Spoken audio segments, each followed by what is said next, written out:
বৌমা, তোমরা বলে হানিমুনে যাচ্ছ, প্লেনেরও বলে টিকিট কাটছো? হ্যাঁ আম্মা, প্লেন টিকিট কাটছি। তা প্লেনের টিকিট কাটছো তুমি একবার আমাকে বলছো? আমি তো প্লেনেই উঠতে পারি না।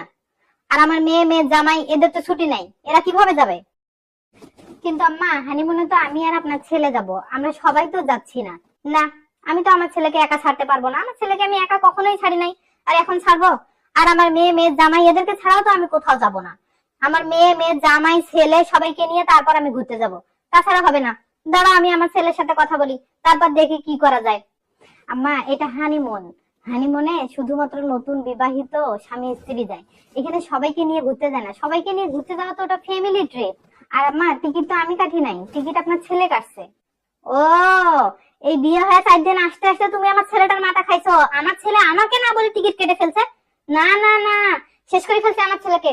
আমার ছেলেকে আমার কাছ থেকে কাড়ি নিছে, আমার ছেলেকে আমার কাছ থেকে কাড়ি নিছে রে। আমি পারি না আর পারি না।